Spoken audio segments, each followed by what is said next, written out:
오늘은 목마른 사슴같이라는 제목으로 시편 42편 1절에서 11절 말씀을 중심으로 전하겠습니다.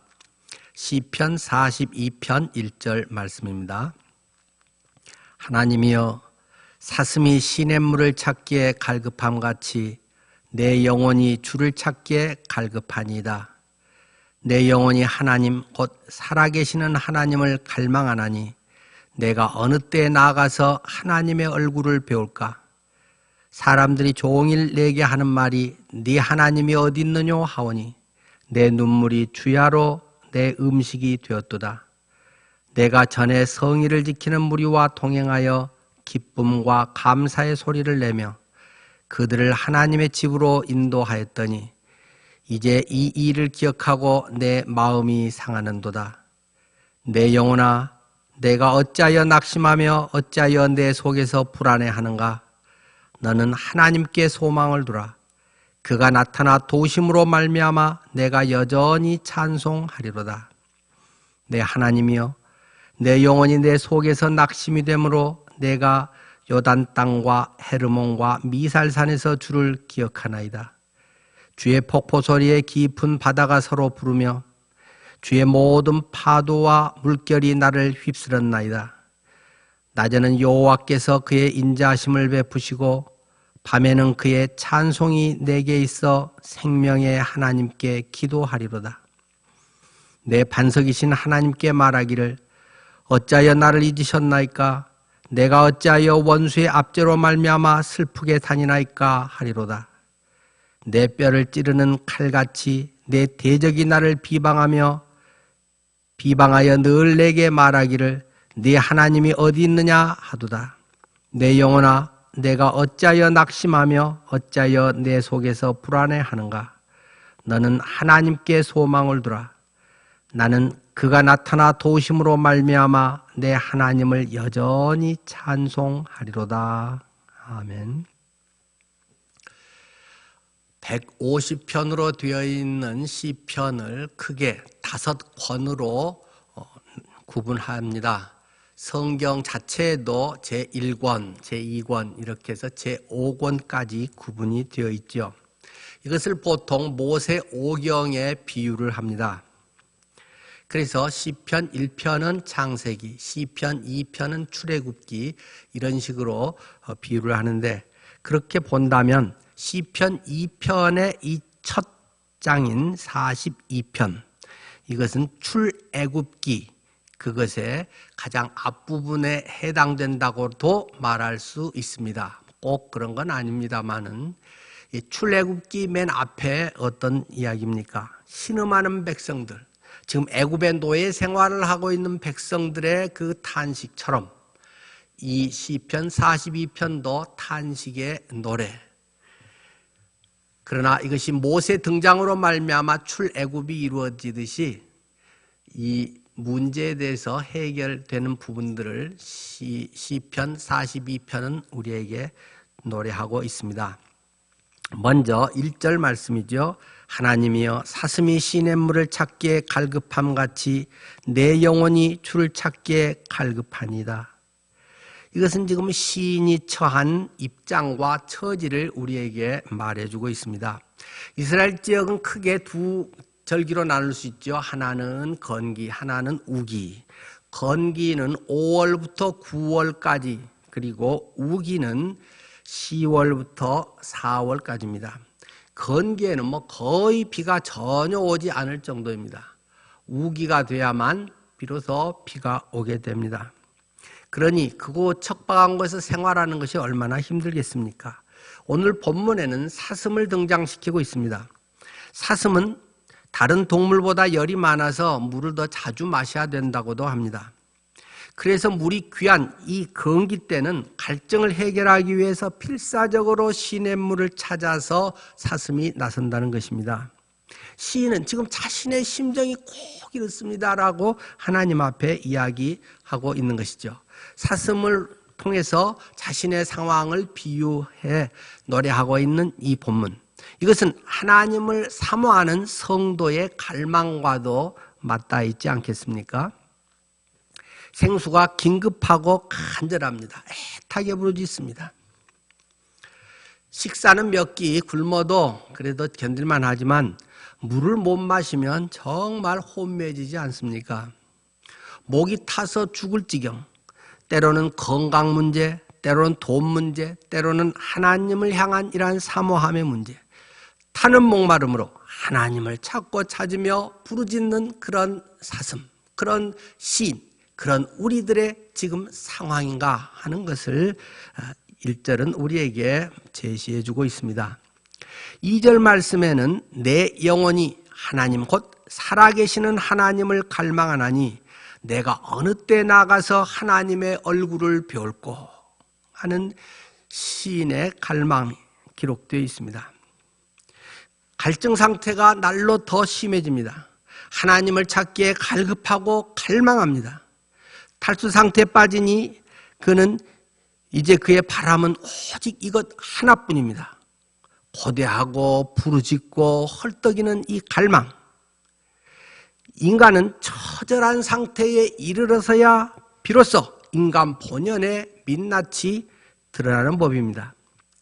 뭔가 아직 의지할 만한 것이 있고 살만하면 하나님을 노래하고 좋다고는 하지만 전적으로 의지하지 않는 것이 인간의 본성이 된다는 것을 보여주고 있습니다.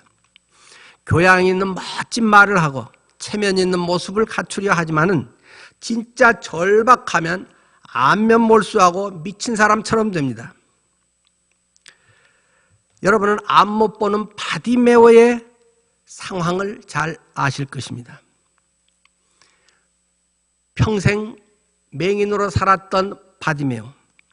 그는 예수님이 그 지역을 지난다는 소식을 들었을 때 소리질러 예수님을 부릅니다. 주변 사람들이 시끄럽다고 책망하고 뒤로 가라고 밀쳐도 그는 다윗의 자손이여 나를 불쌍히 여겨주십시오. 오 다윗의 자손이여 나를 불쌍히 여겨주십시오. 그것이 바디메오의 외침이고 그 결과 그는 눈을 뜨게 되었다는 것을 잘 알고 있습니다.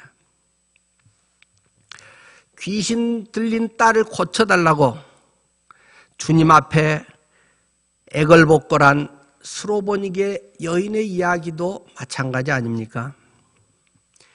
개 취급을 당해도 자존심이 완전히 뭉개져도 그래도 개도 상에서 떨어진 떡 한 쪼가리는 주워 먹을 수 있는 것 아니냐고 그 푸스레기 은혜를 바란다고 주님께 간구한 것을 우리는 기억합니다. 수로보니게의 여인처럼 하나님 앞에 우리의 삶에서 이 길밖에 없노라고 주님만이 나의 소망이라고 고백하는 이러한 내용을 오늘 시인은 노래하고 있습니다. 3절에 그래서 사람이 종일 내게 하는 말이 내 하나님이 어디 있느뇨 하오니 내 눈물이 주야로 내 음식이 되었도다. 왕년에 나도 잘 나갔는데 신앙생활 잘했는데 오히려 다른 사람을 가르치고 리더였는데 지금 그는 피눈물을 흘리고 있습니다. 지금 때로 오해도 받기도 하고 왕따를 당하고 박해를 받기도 합니다. 이 기막힌 상황에 언제 이렇게 내가 됐나? 그는 아주 답답하고 절망적인 마음을 갖게 됩니다. 정수영 목사님이 쓴 시편 강해에서 그분은 이렇게 설명을 덧붙입니다. 내가 믿고 있는 하나님은 지금 무엇을 하고 있는가? 주변 사람들이 하나님이 널 버린 거야. 하나님의 능력이 조롱당하고 있는 현실, 그것을 이 시인은 통탄하고 있다. 흔히 사람들은 하나님 잘 믿으면 만사가 형통해야 한다고 생각한다는 것입니다. 따라서 그런 사람들은 남의 불행과 고통에 대해서 저 사람이 죄가 있어서 그렇다든지 믿음이 없기 때문이라고 비난하고 정죄하기가 쉽습니다. 지금 이 시인은 그러한 소리를 듣고 있다는 것입니다. 함께 사랑방 모임을 했고 또는 내가 인도했던 가까운 사람들로부터도 그런 소리를 듣고 있는 실제 자기가 잘못한 것이 주님 앞에서 별로 없는데 없다고 또 생각되는데 그런 소리를 듣는 시인의 마음은 마치 상처에 소금 뿌려지듯 더욱 고통스러운 모습이라는 것입니다. 그래서 그는 4절에 이런 탄식을 합니다. 내가 전에 성의를 지키는 무리와 동행하여 기쁨과 감사의 소리를 내며 그들을 하나님의 집으로 인도하였더니 이제 이 일을 기억하고 내 마음이 상하는도다. 이럴 때 들려오는 소리가 있습니다. 5절이죠. 내 영혼아, 내가 어찌하여 낙심하며 어찌하여 내 속에서 불안해하는가? 너는 하나님께 소망을 두라. 그가 나타나 도우심으로 말미암아 내가 여전히 찬송하리로다. 성경은 하나님을 말씀하시는 하나님으로 제시해주고 있습니다. 성경을 막 열면 기록된 창세기 1장에 하나님이 이르시되 빛이 있으라 하시니 빛이 있었고, 하나님이 말씀하시되 빛이 있으라 하시니까 빛이 생겨났다고 고백하면서 첫째 날, 둘째 날, 셋째 날 계속적으로 하나님이 이르시되, 하나님이 말씀하시기를, 하나님이 선포하시기를 하는 것을 계속 우리에게 제시하고 있습니다. 요한복음 1장 1절에서도 마찬가지죠. 태초에 말씀이 계시니라. 이 말씀이 하나님과 함께 계셨으니 이 말씀은 곧 하나님이시니라. 태초에 말씀이 계셨다. 하나님이 누구인가? 하나님은 말씀이시다라고 우리에게 계시하고 있습니다.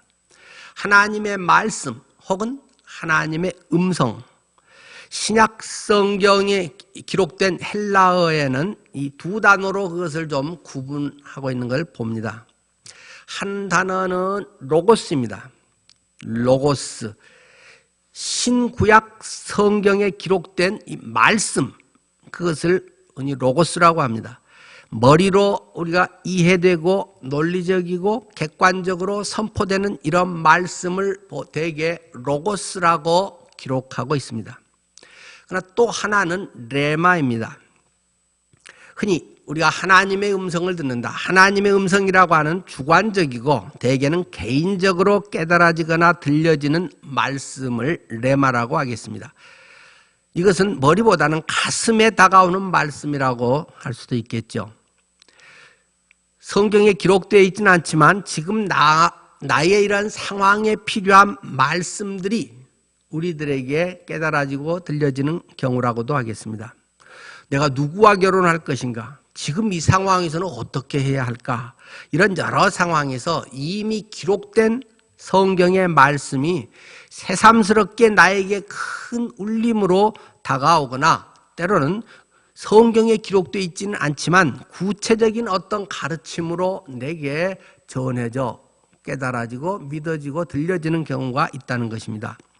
보통 성령의 음성이라고 우리가 이야기하는데 그것은 벼락 같은 어떤 소리로 우리에게 들려지는 수도 있겠지만 모세가 호렙산에서 세미한 음성, 그것을 들었듯이 태풍이 불고 비바람이 치고 불이 일어나고 뭐 난리가 있었지만 그때 하나님이 거기 계시지 아니하고 세미한 음성 가운데 하나님이 말씀하셨다고 기록하고 있듯이 대개 이 레마의 말씀들이 세미한 음성처럼 우리에게 들려오는 것 같습니다. 보통은 대개 소곤거리듯 들려지는 경우가 많은 것 같고 뭐라고 표현하기가 어렵지만 딱 확신되는 그런 경우가 우리에게 다가오게 될 때가 많습니다. 이 5절의 말씀, 내 영혼아 내가 어찌하여 낙심하며 어찌하여 내 속에서 불안해하는가? 너는 하나님께 소망을 두라. 그가 나타나 도우심으로 말미암아 내가 여전히 찬송하리로다. 이것은 두 가지로 볼 수 있을 것입니다. 하나는 하나님의 말씀이 생각나는 경우라고 하겠죠. 성경 말씀이나 그간에 지녔던 하나님이 어떤 분이신가 하는 하나님에 대한 인식론, 또 믿음의 바탕에서 축적되어 있는 그러한 것들이 순간 머리에 떠오르는 그런 경우가 있을 것입니다. 아차, 내가 왜 이러지? 내가 왜 이리 낙심하고 불안하지? 하면서 그런 말씀들이 생각나면서 하나님 앞에 너는 하나님께 소망을 두라. 그가 나타나 도우심으로 말미암아 내가 여전히 찬송하리로다 하는 그런 그 자기 독백식, 그런 자기 안에서의 하나님과의 대화, 이런 것들로 나타났다고 할 수도 있을 것입니다. 또 하나는 조심스러운 부분입니다만은 내 영의 소리, 내 속에 있는 내 영의 외침이라고도 할 수 있을 것입니다. 이 경우는 대개 터져 나오는 것 같은 경우가 많은 것 같습니다. 히브리서 4장 12절 말씀에 하나님의 말씀은 살아있고 활력이 있어서 좌우의 날선 어떤 검보다도 예리하여 혼과 영과 및 관절과 골수를 찔러 쪼개기까지 한다고 말씀합니다. 우리의 혼과 영과 하면서 우리의 혼이라고 하는 이 푸슈케라고 하는 헬라어의 단어와 영이라고 하는 푸뉴마라고 하는 단어를 구분을 해서 우리의 영혼하고 또 함께 이야기할 때도 성경은 물론 있습니다만 어떤 때는 종종 우리의 혼과 영을 구분해서 성경은 이야기하곤 합니다. 그래서 우리의 영, 하나님과의 교통하는, 하나님과 교제를 이루게 하는 이 동물과의 구분되는 이 영이라고 하는 부분, 이 내 안에 영이 있어서 이 영적 존재인 사람이 영이신 하나님과 교통하는 하나의 영과 영이 하나로 교통하는 이런 것을 교제라고 말할 수 있지 않습니까?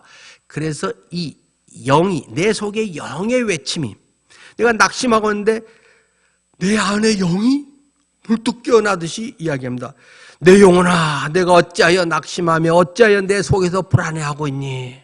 하면서 너는 하나님께 소망을 두라. 그가 나타나 도우심으로 말미암아 내가 여전히 찬송하리로다 하는 그러한 내 영의 외침, 그런 것이 우리 속에 있을 수도 있습니다. 한번 여러분들께서 앞으로 신앙생활을 하면서도 그런 부분이 있나? 그렇게도 하시나? 하는 것도 한번 좀 관심을 가져보시고 내 안에 그냥 막연한 생각, 영혼, 마음 떠오르는 것 이 정도만이 아니라 내 안에 영의 어떤 음성, 내 속에 어떤 탄식, 내 속에 어떤 절규, 그런 것들이 내 속에 있고 거기에 대한 하나님을 향하는 갈망의 외침들도 있을 수 있는 것을 한번 염두에 두면서 여러분이 생활하고 기도하시고 말씀을 보면 상당히 도움이 많이 되리라고 생각됩니다.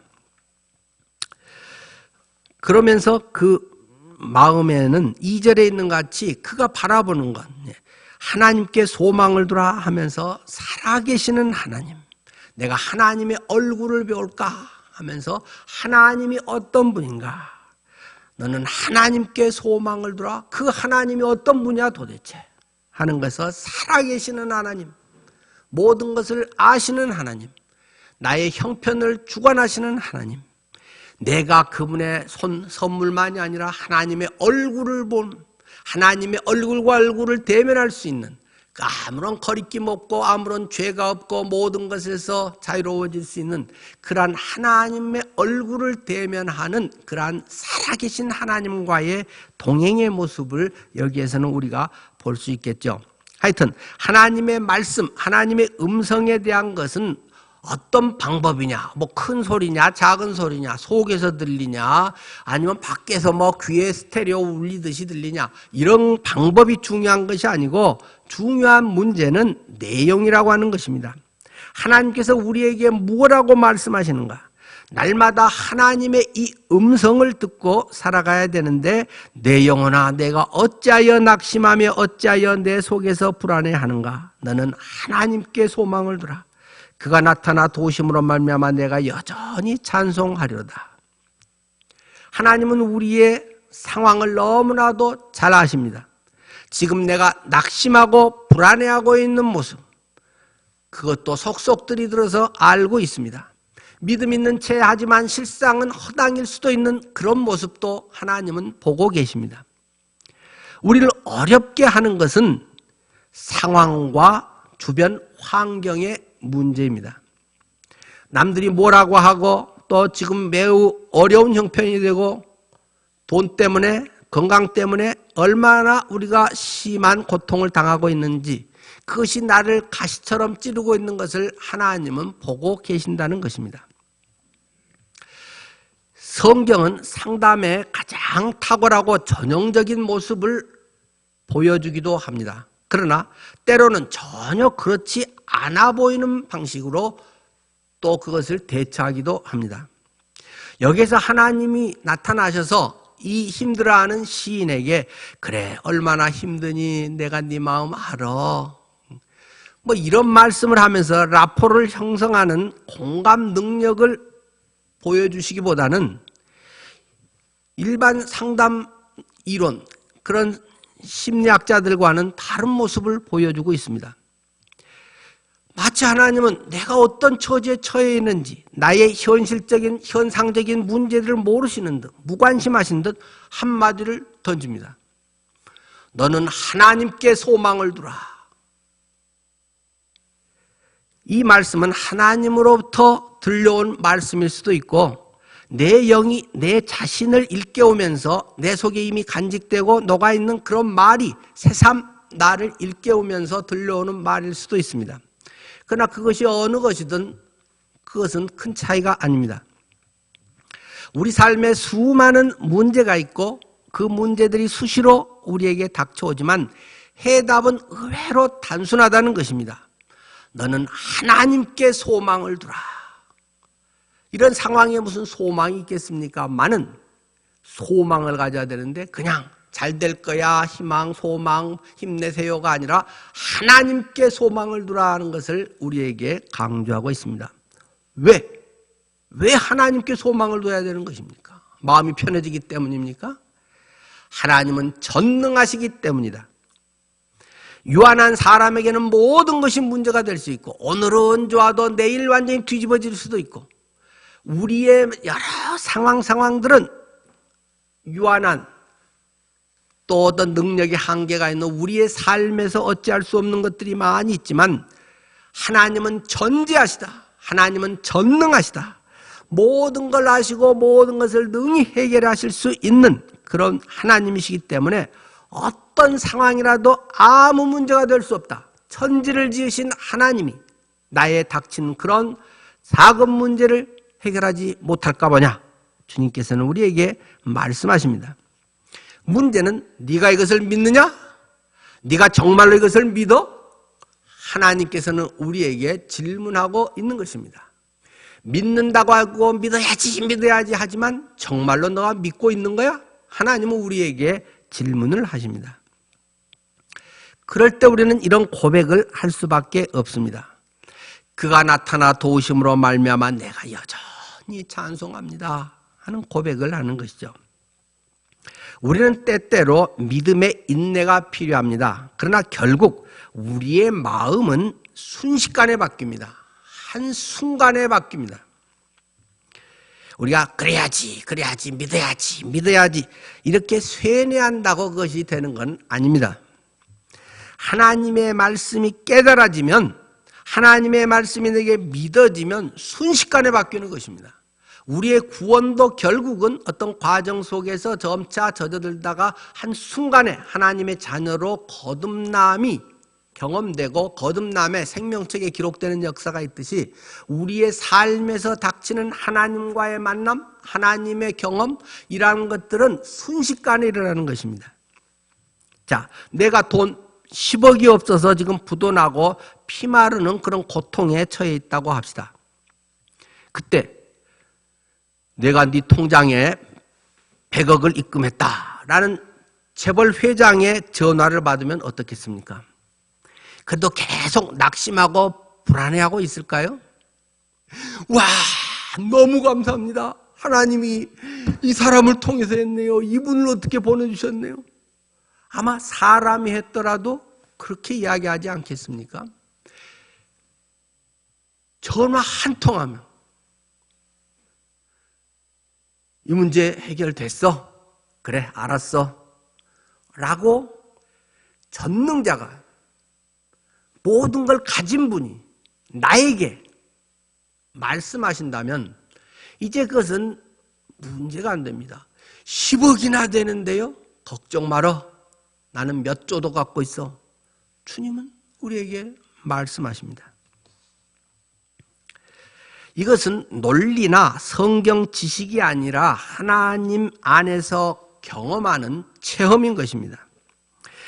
그래서 지금 눈앞에 펼쳐지는 힘들고 고통스러운 현실 상황을 직시하고 되뇌이면서도 같은 내용을 마지막 11절에서 또 한 번 반복하고 있는 것입니다.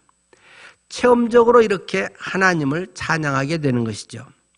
42편 6절부터 마지막까지입니다.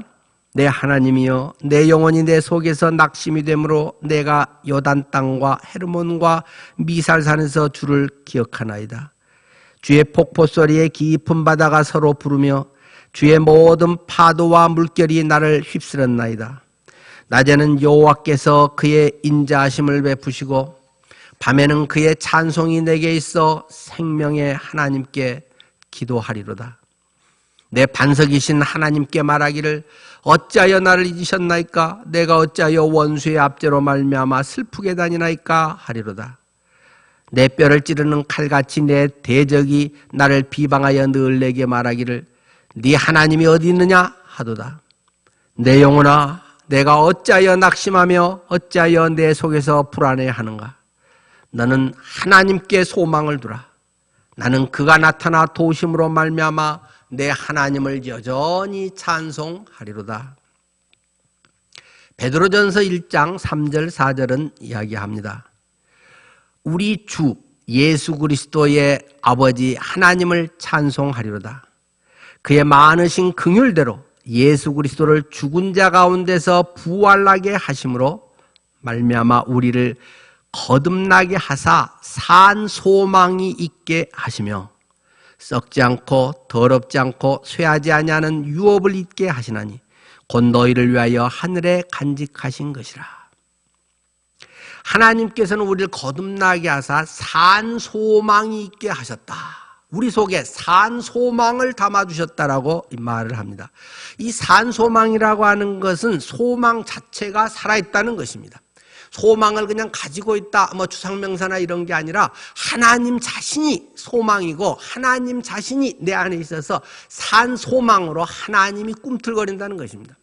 이것은 헬라 원어 문장에서도 어떤 수동적인 이런 게 아니라 능동적으로 자체가 꿈틀꿈틀 하면서 산 소망 자체가 주체가 돼서 움직인다는 것을 우리에게 보여주고 있습니다. 때로 우리는 아무 일어날 힘이 없고 우리가 모든 것을 놔버리고 싶은 그런 심정에 처할 때도 있습니다. 그러나 성령님은 사랑하는 자녀에게 우리 안에서 산 소망을 불러일으키셔서 일어나게 하신다는 것입니다. 내 힘과 의지를 뛰어넘어서 그마저도 할 수 없을 때 하나님께서 내 안에 산 소망으로 우리 속에 우리를 주님이 일으키신다는 것을 말씀하고 있는 것입니다. 로마서 8장 26절도 우리에게 이야기하고 있지 않습니까? 이와 같이 성령도 우리의 연약함을 도우시나니 우리는 마땅히 기도할 바를 알지 못하나 오직 성령이 말할 수 없는 탄식으로 우리를 위하여 친히 간구하시느니라. 우리는 뭘 기도해야 될지, 어떻게 기도해야 될지, 기도하고 싶은 마음이 없기도 하고, 기도하기만 하면 졸리기도 하고, 기도하면 그냥 퍼져서 도대체 의욕이 나지 않는 그러한 상황에 빠질 때가 있지 않습니까? 그 성령이 우리의 연약함을 도우신다. 성령이 내 안에서 내가 다 토해내지 못하고 뭔가 갑옷에 갇혀있는 것 같고 뭔가 어떤 껍질 속에 또 교양 체면 속에 갇혀있는 이런 것 속에 성령이 내 안에서 생명력으로 말할 수 없는 탄식으로 우리를 위해서 하나님께 친히 간구하셔서 나를 회생하도록 회복하도록 부활로 나아가도록 인도하신다는 것을 성경은 말하고 있습니다. 우리의 어떤 형편에서도 우리를 사랑하시고 힘주시고 치료하시는 하나님을 온전히 의지하고 살아가야 할 것입니다. 그래야 이 찬송이 나의 진정한 찬송과 고백이 되기를 원합니다. 마지막 절입니다. 내 영혼아 내가 어찌하여 낙심하며 어찌하여 내 속에서 불안해하는가.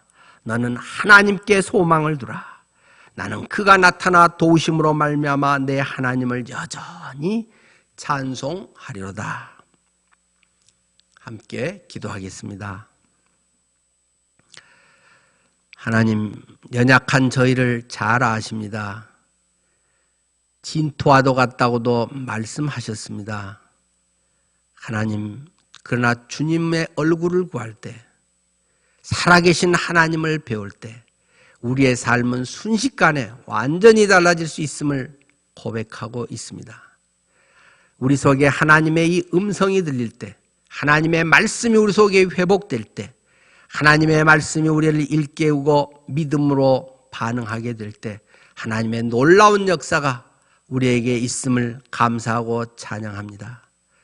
이것을 갈망하고 있는 사슴이 시냇물을 찾기에 갈급한같이 내 영혼이 주를 찾기에 갈급하다고 노래하는 이 시인의 간구가 응답되듯이 하나님, 우리들의 각자의 여러 힘겹고 어려운 상황들이 넉넉히 극복되게 하옵소서. 이제는 우리 주 예수 그리스도의 크신 은혜와 하나님의 한없으신 사랑하심과 성령의 인도하심이 전적으로 주를 의지하며 나아가는 주의 모든 자녀들 위해 함께 하시기를 축원하옵나이다. 아멘. 주보 1면 참고해 주시면 되겠는데요. 지금 코로나가 쉽게 잘 잡히지 않아서 여러 가지 어려움들이 지속되고 있습니다. 오늘뿐만 아니라 다음 주에도 아마 이런 식으로 예배해야 될 것 같습니다. 참고하시면서 계속 성도들 간의 깊은 교제, 여러분들이 말씀 감사의 삶을 잘 나누시기 바랍니다. 매일 성경 한 5장 이상씩 읽고 또 간단한 감사의 제목 이런 것을 짝과 나누면서 서로 간의 깊은 교제가 한 달마다 또 새로운 짝과 함께 계속되면 좋겠습니다.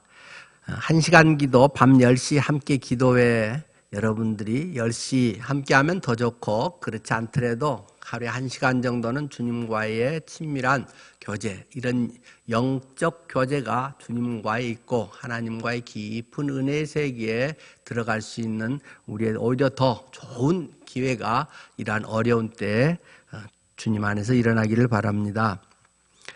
또 하나는요, 우리 조한울 송정선 선교사님이 개인 사정상 선교 사역을 중단하게 되었습니다. 어디서든지 주님과 이웃을 섬기는 최선의 삶을 살아갈 수 있도록 성도님께서 기도해 주시면 감사하겠습니다. 한 주간도 예수 그리스도로 인하여 십자가와 부활의 능력을 경험하면서 살아가시기를 축원합니다. 감사합니다.